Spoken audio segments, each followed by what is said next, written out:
Bé, el nostre grup mantenim la moció i més, evidentment s'ha debatit el mes passat i com nosaltres ho vam anar, sí que agraïm que no s'ha debatit aquesta moció. I just en aquest mes tenim més informació i sabem que les negociacions no van per bon camí. De fet, el partit està insistint en que s'aprovin aquestes mocions dels ajuntaments perquè així pareix que un projecte al final se convertís en un projecte. Si el Partit Popular no tinguera aquesta majoria absoluta i passara el rodillo, potser sí que podria haver una negociació i realment els projectes podrien canviar, però vist conforme s'està tramitant tot i vist que els anteprojectes se convertissin en qüestió de setmanes o mesos en projectes, nosaltres demanem que si hi ha voluntat real, que se retiri aquest avantprojecte i que realment s'obrisqui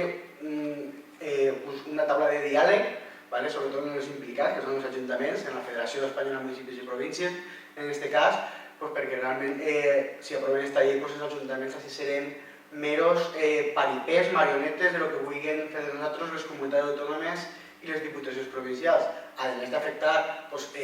molt encaridament als ciutadans del municipi, perquè aquí hi ha serveis que són els serveis més delicats, com poden ser els serveis socials, que afortunadament actualment és l'Ajuntament qui té la competència per tal de poder-lo exercir, encara que tingui subvencions, etc., que passarà tot a dependre d'altres tipus d'institucions. La veritat que nosaltres no estem gens d'acord, i menys tampoc quan resulta que serveis bàsics que actualment està prestant el nostre Ajuntament pugui prestar-lo una altra administració que tots sabem que al final el que més se preocupa, el que més està vivint el dia a dia els problemes dels ciutadans per tal de saber si un servei s'està donant de manera responsable o no és, en aquest cas, el regidor de turno, en aquest cas l'alcaldessa, i que quan hi ha algun problema sempre és molt més fàcil poder actuar si la competència la té l'administració local que si la té en aquest cas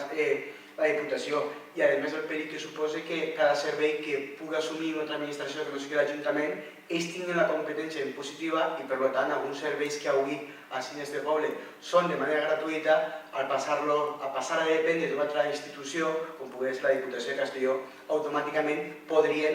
no és obligat, però podrien ficar algun tipus d'impost a aquest servei que actualment és gratuït. Per tant, crec que són molts motius pels quals el Partit Socialista defensa que aquesta reforma no és necessària, perquè a més els ajuntaments tampoc no són els grans responsables d'aquesta situació econòmica,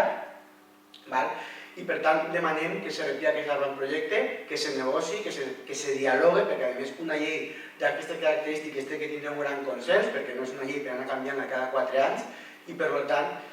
mantenim la moció i ja hem incorporat en aquesta moció que el secretari, evidentment tampoc no corre pressa, vull dir que no és precís que estigui per la setmana que ve, però sí que ens agradaria que ens informara el nostre municipi en com nos podria afectar si se duguera endavant aquesta reforma. Però és que ara també per poder-ho explicar als ciutadans i que la gent sàpiga què és el que se pretén aprovar des del govern del Partit Popular de Madrid.